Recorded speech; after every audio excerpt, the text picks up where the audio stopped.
પ્રકરણ 4 રવિશંકર મહારાજ.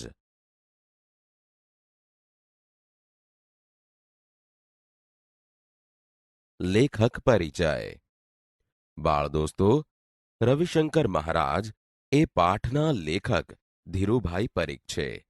તેમનો જન્મ 31મી ઓગસ્ટ 1933માં વિરમગામમાં થયો હતો. બાળ દોસ્તો, લેખક શ્રી ધીરુભાઈ પરીખે જુદી જુદી શિક્ષણ સંસ્થાઓમાં ભાષા સાહિત્યના વિદ્વાન અધ્યાપક તરીકે પોતાની સેવાઓ આપી છે. કવિતા, વિવેચન, અનુવાદ તેમજ સંપાદન એમના રસના ક્ષેત્રો છે. ગુજરાતના પ્રસિદ્ધ એવા કુમાર તેમજ કવિલોક જેવા પ્રતિષ્ઠિત સામાયિકોના તેઓએ તંત્રી તરીકેની કામગીરી પણ સંભાળી છે. છપ્પા સંગ્રહ, અંગ પચીશી તેમજ હાયકુ સંગ્રહ આગિયા પણ એમના નોંધપાત્ર પ્રકાશનો છે. લેખક શ્રી ધીરુભાઈ પરીખે પ્રસ્તુત પાઠમાં રવિશંકર મહારાજના જીવન કાર્યને સુંદર રીતે વર્ણવ્યું છે.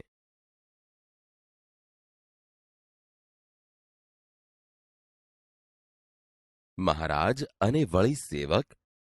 મહારાજ એટલે તો મોટો રાજા. મોટો રાજા તો સેવા કરાવે કે સેવા કરે? હા, પણ આ મહારાજ તો રાજ વિનાના મહારાજ. નવાઈ લાગે છે ને કે રાજ વિનાના તે વળી મહારાજ હોય? હા, આ નવાઈ પમાડે તેવી પણ ખરી વાત છે. લોકોના હૃદય પર જેમની સત્તા ચાલે એવા છે આ મહારાજ. આ મહારાજાને તમે નથી ઓળખતા? લો, તો હું એમનું નામ કહું. એમનું નામ રવિશંકર વ્યાસ. હજી એ ઓળખાણ ના પડી? રવિશંકર વ્યાસ નામ અજાણ્યું લાગે છે? અરે, એ જ એમનું ખરું નામ છે અને વ્યાસ એ જ એમની સાચી અટક છે. આ તો એમના લોકહિતના કાર્યોથી, એમની નિસ્વાર્થ પ્રવૃત્તિઓથી લોકોએ જ એમને મહારાજનું બિરુદ આપ્યું છે. આમ એ મહારાજ તરીકે પ્રસિદ્ધ થયા. આ મહારાજ એટલે જ ગુજરાતના મુખ સેવક રવિશંકર મહારાજ. લોકો એમને રવિશંકર દાદા પણ કહેતા. રવિશંકર મહારાજનો જન્મ સંવત 1940ના મહા મહિનાની વદ ચૌદશના દિવસે એટલે કે મહાશિવરાત્રિના રોજ થયો હતો. ઈસવીસન 1884ના ફેબ્રુઆરી મહિનાની 25મી તારીખે ખેડા જિલ્લાના રઢુ ગામે જન્મેલા રવિશંકરના પિતાશ્રીનું નામ શિવરામભાઈ અને માતુશ્રીનું નામ નાથીબા હતું. પિતાજી પાસેથી જીવનમાં સારી ટેવો કેળવવાનું અને માતા પાસેથી ખૂબ ચાવી ચાવીને ખાવાની આરોગ્યની ચાવીનું શિક્ષણ એ બાળપણમાંથી જ પામ્યા હતા. બાળપણથી જ એમનો સ્વભાવ સાહસિક અને નીડર હતો. દીન દુઃખી પ્રત્યેની લાગણીવાળું હૈયું પણ એમને બાળપણથી જ મળ્યું હતું. બાળપણથી જ એ ઘરના નાના મોટા કામોમાં મદદ કરતા હતા. ખેતીનું પ્રત્યેક કામ એ શીખી ગયા ને હોંશથી એ કામમાં જોતરાઈ પણ જતા. કોઈ પણ કામમાં એમને શરમ, સંકોચ અને નાનપ નહીં. નાનું કે મોટું કોઈ પણ કામ તેમને મન મહિમાવંતું. મોટા થયા પછી પણ એમણે કામ કરવાની વૃત્તિ છોડી નહીં. હા, એમના કામની દિશા બદલાઈ. મહાત્મા ગાંધીના પરિચયમાં આવ્યા પછી એમણે અનેક કામો ઉપાડી લીધા. એ જે કામ ઉપાડે તેમાં દિલ દઈને જોડાઈ જાય. મહાત્મા ગાંધીએ તો કહેલું પણ ખરું. બસ, મહારાજની આ જ ખૂબી છે.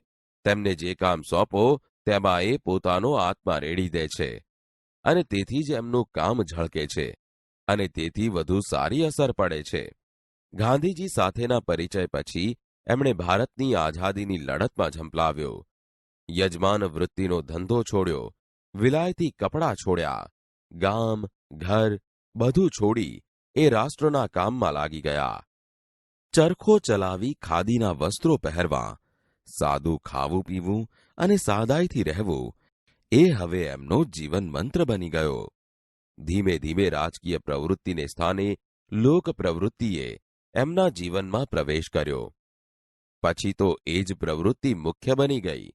લોકસેવાના ક્ષેત્રે એમણે પ્રથમ પગરણ માંડેલા. ઈસવીસન 1911માં વડોદરામાં તેઓ શ્રી ફતેહસિંહ રાવ અનાથાશ્રમમાં 2-3 છોકરાઓને દાખલ કરાવવા ગયા હતા. અનાથાશ્રમના વડાએ રવિશંકરને ફાળો ઉઘરાવવા કહ્યું. ત્યારે તો એ કામ એમને માટે સાવ નવું હતું, પણ એમણે આ કામ માથે ઉપાડી લીધું. ઘેર ઘેર ફરીને એમણે એ આશ્રમ માટે ઠીક રકમ એકઠી કરી. ત્યાર પછી ધીમે ધીમે એમણે આવા જ કામોમાં પોતાની જાતને જોતરવા માંડી. એકવાર પેટલાદથી થોડે દૂર આવેલા જોગણ ગામમાં એમને જવાનું થયું. એમણે જોયું તો ત્યાં નરી ગંદકી જ ગંદકી. ગામમાં ઠેર ઠેર ગરીબાઈ ડોક્યા કરે. આ ગરીબાઈ અને ગંદકીથી એમનું દિલ દ્રવી ઉઠ્યું. ત્યાં રહી આ દૂષણો દૂર કરવાનો એમણે મનસૂબો કર્યો. આજુબાજુના ગામડામાં પણ એ જ પરિસ્થિતિ હતી. મહારાજ તો ગામડે ગામડે ફરવા લાગ્યા. દિવસમાં એકવાર બપોરે કોઈ ગામમાંથી થોડા દાળ ચોખા મેળવીને ખીચડી રાંધી ખાય અને પછી એમની યાત્રા શરૂ થાય. પાણી પીવા માટે સાથે દોરી અને લોટો રાખે. ગામની ભાગોળે પ્રથમ નાહી ધોઈ લે, પછી એ ગામમાં પ્રવેશે. આ યાત્રામાં 2-3 વખત દોરી ખોવાઈ ગઈ. આથી એમણે દોરી સાથે રાખવાનું માંડી વાળ્યું. હવે એમણે એવો નિયમ લીધો કે બપોરે જમ્યા પછી પાણી પીવું, પછી 24 કલાક સુધી પાણી પીવું નહીં. આમ ઓછામાં ઓછી જરૂરિયાત વડે એમણે સેવા આરંભી દીધી. એકવાર એમને સંદેશો મળ્યો કે કણભા નામના ગામમાં કોઈ વેપારીના ઘીના 2 ડબ્બા ચોરાયા છે. મહારાજ તો પહોંચ્યા કણભા. ઘીના ડબ્બા ચોરી જનાર માણસને એ મળ્યા અને એને સમજાવવાનો પ્રયત્ન કર્યો, પણ પેલો માણસ માને તો ને. મહારાજે ઉપવાસ આદર્યા, પાણીનો પણ ત્યાગ કર્યો. પેલા માણસના મન પર ભારે અસર થઈ. બીજા જ દિવસે રાત્રે એ મહારાજ પાસે પહોંચી ગયો અને ચોરી કબૂલી લીધી. પોતે ચોરેલા ઘીના 2 ડબ્બા પાછા આપ્યા અને ફરી ચોરી નહીં કરવાની એણે પ્રતિજ્ઞા લીધી. આવો જ બીજો પ્રસંગ બનેજડા ગામમાં બન્યો હતો. તે ગામમાં ચોરી થયાના સમાચાર જાણી મહારાજ ત્યાં પહોંચી ગયા. એમણે તો ચોર ચોરી કબૂલ ન કરે ત્યાં સુધી ખોરાક પાણી નહીં લેવાની જાહેરાત કરી દીધી. 1 દિવસ, 2 દિવસ, 3 દિવસ ઉપવાસ તો ચાલ્યા. ચોર આવે નહીં. ગામના લોકો અકળાતા હતા. મહારાજ બધાને શાંત રહેવાનું કહેતા હતા. મહારાજને ઉપવાસનો 8મો દિવસ થયો. આખરે ચોરનું મન પીગળ્યું. તેને પશ્ચાતાપ થયો. તેણે ચોરી કબૂલ કરી લીધી. મહારાજના ઉપવાસ છૂટ્યા. આ તો વાત થઈ નાના ચોરોની. પણ મહારાજને તો માણસ પર એટલો બધો વિશ્વાસ કે બહારવટિયાઓને સુધારવાનું પણ એ ચૂકે નહીં. ઈસવીસન 1922માં એમણે પ્રથમવાર બહારવટિયાઓનો ભેટો થઈ ગયો. છીપિયાલ ગામથી તેઓ રાત્રે સરસવણી ગામે પાછા ફરતા હતા. ત્યાં રસ્તામાં જ બહારવટિયા ભેટી ગયા.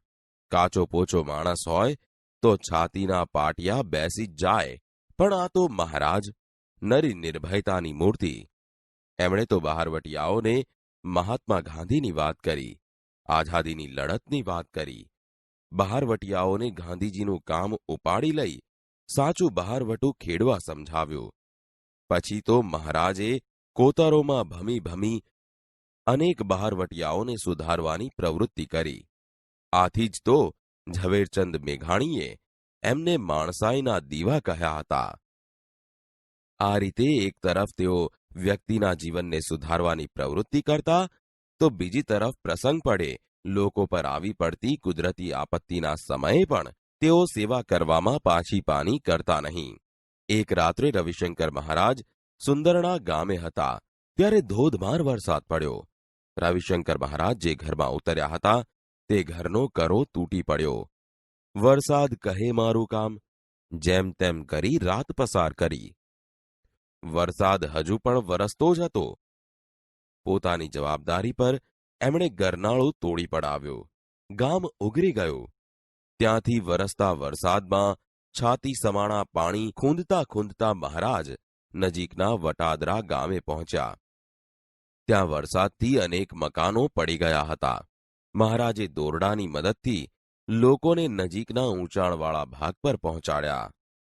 વરસાદમાં પલળતા પલળતા અને ટાઢે ધ્રુજતા ધ્રુજતા મહારાજે કોઈના પડતા ઘરને ટેકા ગોઠવ્યા તો કોઈને સલામત સ્થળે ખસેડવાના કામમાં લાગી ગયા.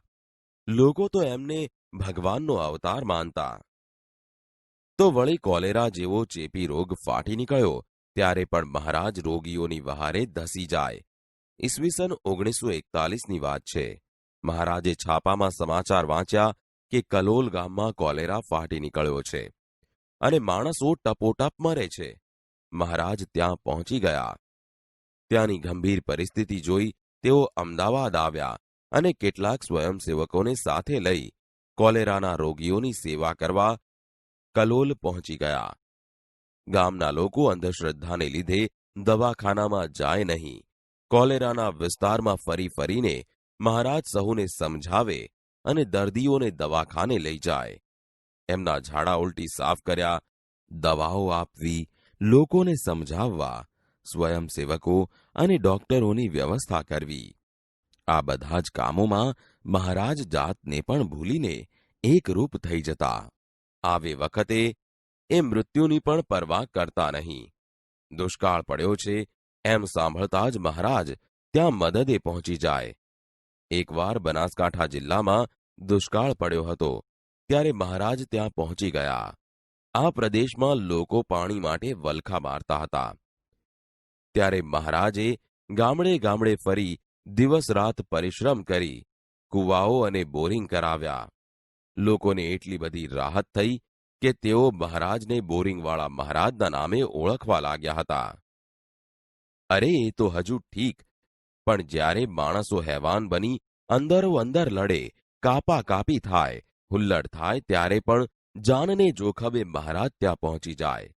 ઈસવીસન 1941 અને 1946માં અમદાવાદમાં મોટા હુલ્લડો ફાટી નીકળેલા.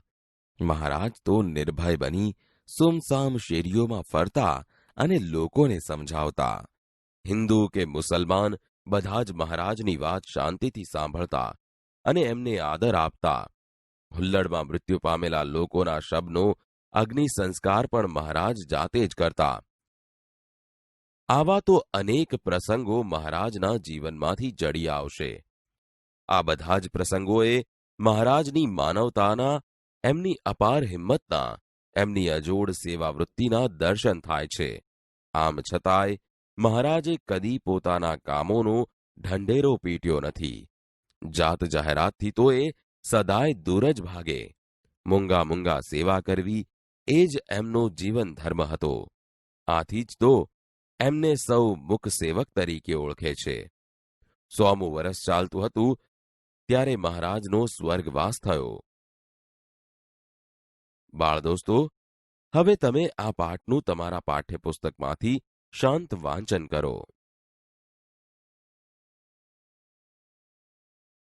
મહારાજ અને વળી સેવક.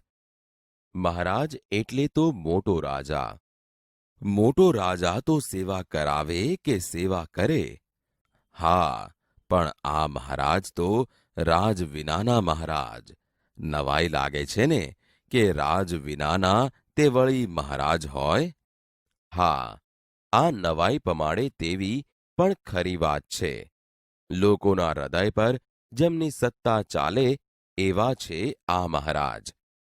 આ મહારાજાને તમે નથી ઓળખતા? લો, તો હું એમનું નામ કહું. એમનું નામ રવિશંકર વ્યાસ. હજી એ ઓળખાણ ના પડી? રવિશંકર વ્યાસ નામ અજાણ્યું લાગે છે? અરે, એ જ એમનું ખરું નામ છે અને વ્યાસ એ જ એમની સાચી અટક છે. આ તો એમના લોકહિતના કાર્યોથી, એમની નિસ્વાર્થ પ્રવૃત્તિઓથી લોકોએ જ એમને મહારાજનું બિરુદ આપ્યું છે. આમ એ મહારાજ તરીકે પ્રસિદ્ધ થયા. આ મહારાજ એટલે જ ગુજરાતના મુક સેવક રવિશંકર મહારાજ. લોકો એમને રવિશંકર દાદા પણ કહેતા. રવિશંકર મહારાજનો જન્મ સંવત 1940ના મહા મહિનાની વદ ચૌદશના દિવસે એટલે કે મહાશિવરાત્રિના રોજ થયો હતો. ઈસવીસન 1884ના ફેબ્રુઆરી મહિનાની 25મી તારીખે ખેડા જિલ્લાના રઢુ ગામે જન્મેલા રવિશંકરના પિતાશ્રીનું નામ શિવરામભાઈ અને માતુશ્રીનું નામ નાથીબા હતું. પિતાજી પાસેથી જીવનમાં સારી ટેવો કેળવવાનું અને માતા પાસેથી ખૂબ ચાવી ચાવીને ખાવાની આરોગ્યની ચાવીનું શિક્ષણ એ બાળપણમાં જ પામ્યા હતા. બાળપણથી જ એમનો સ્વભાવ સાહસિક અને નીડર હતો. દીન દુઃખી પ્રત્યેની લાગણીવાળું હૈયું પણ એમને બાળપણથી જ મળ્યું હતું. બાળપણથી જ એ ઘરના નાના મોટા કામોમાં મદદ કરતા હતા. ખેતીનું પ્રત્યેક કામ એ શીખી ગયા ને હોંશથી એ કામમાં જોતરાઈ પણ જતા. કોઈ પણ કામમાં એમને શરમ, સંકોચ અને નાનપ નહીં. નાનું કે મોટું કોઈ પણ કામ તેમને મન મહિમાવંતું. મોટા થયા પછી પણ એમણે કામ કરવાની વૃત્તિ છોડી નહીં. હા, એમના કામની દિશા બદલાઈ. મહાત્મા ગાંધીના પરિચયમાં આવ્યા પછી એમણે અનેક કામો ઉપાડી લીધા. એ જે કામ ઉપાડે તેમાં દિલ દઈને જોડાઈ જાય. મહાત્મા ગાંધીએ તો કહેલું પણ ખરું, બસ મહારાજની આ જ ખૂબી છે. તેમને જે કામ સોંપો તેમાં એ પોતાનો આત્મા રેડી દે છે અને તેથી જ એમનું કામ ઝળકે છે અને તેથી વધુ સારી અસર પડે છે. ગાંધીજી સાથેના પરિચય પછી એમણે ભારતની આઝાદીની લડતમાં ઝંપલાવ્યો.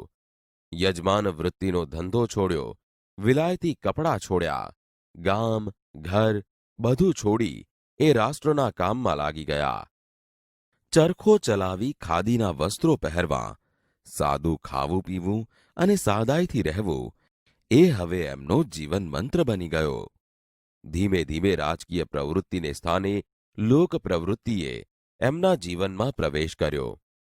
પછી તો એ જ પ્રવૃત્તિ મુખ્ય બની ગઈ. લોકસેવાના ક્ષેત્રે એમણે પ્રથમ પગરણ માંડેલા ઈસવીસન 1911માં વડોદરામાં તેઓ શ્રી ફતેહસિંહ રાવ અનાથાશ્રમમાં 2-3 છોકરાઓને દાખલ કરાવવા ગયા હતા. અનાથાશ્રમના વડાએ રવિશંકરને ફાળો ઉઘરાવવા કહ્યું.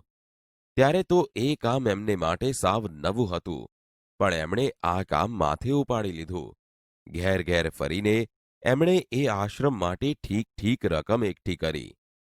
ત્યાર પછી ધીમે ધીમે એમણે આવા જ કામોમાં પોતાની જાતને જોતરવા માંડી.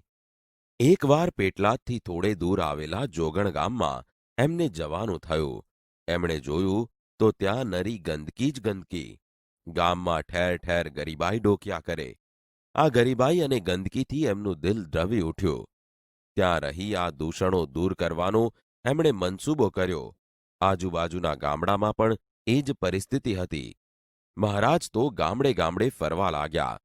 દિવસમાં એકવાર બપોરે કોઈ ગામમાંથી થોડા દાળ ચોખા મેળવીને ખીચડી રાંધી ખાય અને પછી એમની યાત્રા શરૂ થાય. પાણી પીવા માટે સાથે દોરી અને લોટો રાખે.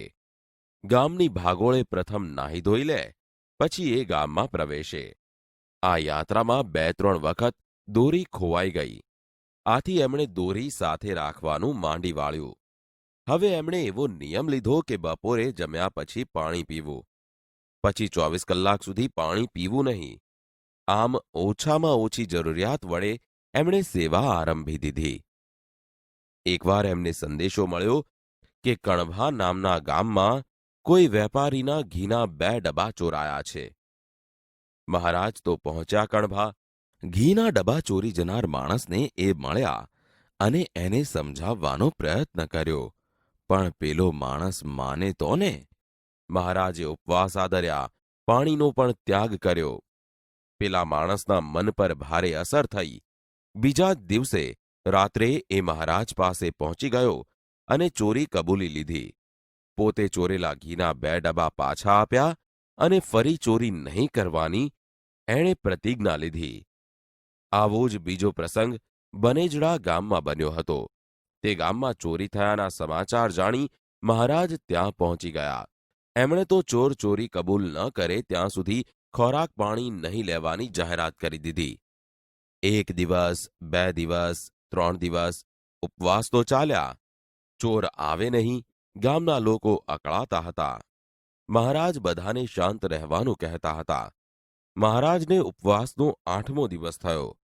આખરે ચોરનું મન પીગળ્યું. તેને પશ્ચાતાપ થયો. તેણે ચોરી કબૂલ કરી લીધી. મહારાજના ઉપવાસ છૂટ્યા. આ તો વાત થઈ નાના ચોરોની. પણ મહારાજને તો માણસ પર એટલો બધો વિશ્વાસ કે બહારવટિયાઓને સુધારવાનું પણ એ ચૂકે નહીં. ઈસવીસન 1922માં એમણે પ્રથમવાર બહારવટિયાઓનો ભેટો થઈ ગયો. છીપિયાલ ગામથી તેઓ રાત્રે સરસવણી ગામે પાછા ફરતા હતા. ત્યાં રસ્તામાં જ બહારવટિયા ભેટી ગયા. કાચો પોચો માણસ હોય તો છાતીના પાટિયા બેસી જ જાય, પણ આ તો મહારાજ, નરી નિર્ભયતાની મૂર્તિ. એમણે તો બહારવટિયાઓને મહાત્મા ગાંધીની વાત કરી, આઝાદીની લડતની વાત કરી. બહારવટિયાઓને ગાંધીજીનું કામ ઉપાડી લઈ સાચું બહારવટું ખેડવા સમજાવ્યું. પછી તો મહારાજે કોતરોમાં ભમી ભમી અનેક બહારવટિયાઓને સુધારવાની પ્રવૃત્તિ કરી. આથી જ તો ઝવેરચંદ મેઘાણીએ એમને માણસાઈના દીવા કહ્યા હતા. આ રીતે એક તરફ તેઓ વ્યક્તિના જીવનને સુધારવાની પ્રવૃત્તિ કરતા, તો બીજી તરફ પ્રસંગ પડે લોકો પર આવી પડતી કુદરતી આપત્તિના સમયે પણ તેઓ સેવા કરવામાં પાછી પાની કરતા નહીં. એક રાત્રે રવિશંકર મહારાજ સુંદરણા ગામે હતા ત્યારે ધોધમાર વરસાદ પડ્યો. રવિશંકર મહારાજ જે ઘરમાં ઉતર્યા હતા તે ઘરનો કરો તૂટી પડ્યો. વરસાદ કહે મારું કામ, જેમ તેમ કરીને રાત પસાર કરી. વરસાદ હજુ પણ વરસતો જ હતો. પોતાની જવાબદારી પર એમણે ગરનાળું તોડી પડાવ્યો. ગામ ઉગરી ગયું. ત્યાંથી વરસતા વરસાદમાં છાતી સમાણા પાણી ખૂંદતા ખૂંદતા મહારાજ નજીકના વટાદરા ગામે પહોંચ્યા. ત્યાં વરસાદથી અનેક મકાનો પડી ગયા હતા. મહારાજે દોરડાની મદદથી લોકોને નજીકના ઊંચાણવાળા ભાગ પર પહોંચાડ્યા. વરસાદમાં પલળતા પલળતા અને ટાઢે ધ્રુજતા ધ્રુજતા મહારાજે કોઈના પડતા ઘરને ટેકા ગોઠવ્યા, તો કોઈને સલામત સ્થળે ખસેડવાના કામમાં લાગી ગયા. લોકો તો એમને ભગવાનનો અવતાર માનતા. તો વળી કોલેરા જેવો ચેપી રોગ ફાટી નીકળ્યો ત્યારે પણ મહારાજ રોગીઓની વહારે ધસી જાય. ઈસવીસન 1941ની વાત છે. મહારાજે છાપામાં સમાચાર વાંચ્યા કે કલોલ ગામમાં કોલેરા ફાટી નીકળ્યો છે અને માણસો ટપોટપ મરે છે. મહારાજ ત્યાં પહોંચી ગયા. ત્યાંની ગંભીર પરિસ્થિતિ જોઈ તેઓ અમદાવાદ આવ્યા અને કેટલાક સ્વયંસેવકોને સાથે લઈ કોલેરાના રોગીઓની સેવા કરવા કલોલ પહોંચી ગયા.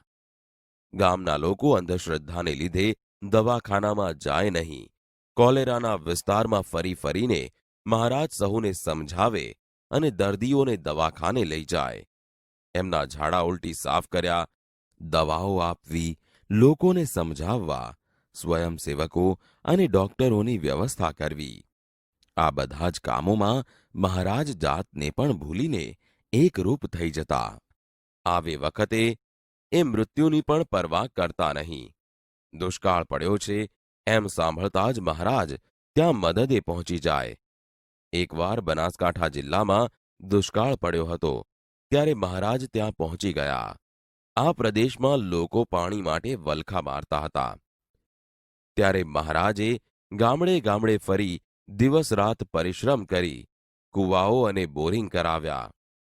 લોકોને એટલી બધી રાહત થઈ કે તેઓ મહારાજને બોરિંગવાળા મહારાજના નામે ઓળખવા લાગ્યા હતા. અરે એ તો હજુ ઠીક, પણ જ્યારે માણસો હેવાન બની અંદરો અંદર લડે, કાપા કાપી થાય, હુલ્લડ થાય ત્યારે પણ જાનને જોખમે મહારાજ ત્યાં પહોંચી જાય. ઈસવીસન 1941 અને 1946માં અમદાવાદમાં મોટા હુલ્લડો ફાટી નીકળેલા. મહારાજ તો નિર્ભય બની સુમસામ શેરીઓમાં ફરતા અને લોકોને સમજાવતા. હિન્દુ કે મુસલમાન બધા જ મહારાજની વાત શાંતિથી સાંભળતા અને એમને આદર આપતા. હુલ્લડમાં મૃત્યુ પામેલા લોકોના શબનો અગ્નિ સંસ્કાર પણ મહારાજ જાતે જ કરતા. આવા તો અનેક પ્રસંગો મહારાજના જીવનમાંથી જડી આવશે. આ બધા જ પ્રસંગોએ મહારાજની માનવતાના, એમની અપાર હિંમતના, એમની અજોડ સેવાવૃત્તિના દર્શન થાય છે. આમ છતાંય મહારાજે કદી પોતાના કામોનો ઢંઢેરો પીટ્યો નથી. જાત જાહેરાતથી તો એ સદાય દૂર જ ભાગે. મૂંગા મૂંગા સેવા કરવી એ જ એમનો જીવન ધર્મ હતો. આથી જ તો એમને સૌ મુખ સેવક તરીકે ઓળખે છે. 100મું વરસ ચાલતું હતું ત્યારે મહારાજનો સ્વર્ગવાસ થયો. બાળ દોસ્તો, આપણે જ્યારે પુસ્તક વાંચીએ કે કંઈક સાંભળીએ ત્યારે કેટલાક શબ્દોના અર્થ આપણને આવડતા નથી. આવા શબ્દોના અર્થ શોધવા માટે આપણને શબ્દકોશ ઉપયોગી બની રહે છે. અહીં તમને શબ્દકોશનો ઉપયોગ કેવી રીતે કરવો તે જાણવા અને સમજવા માટે મદદરૂપ બનશે. બાળ દોસ્તો, શબ્દોને પ્રથમ બારાક્ષરી પ્રમાણે તેમજ કક્કાવારીના ક્રમમાં ગોઠવવામાં આવે છે. બારાક્ષરીનો ક્રમ તો તમને આવડતો જ હશે, જેમ કે અ, આ, ઈ, ઉ, ઉ, એ, ઐ, ઓ, ઔ, અમ, અહ. તેમજ કક્કો તો કોને ના આવડે? ક, ખ, ગ, ઘ, ચ, છ, જ, ઝ, ટ, ઠ, ડ, ઢ, અણ, ત, થ, દ, ધ, ન, પ, ફ, બ, ભ, મ, ય, ર, લ, વ, શ,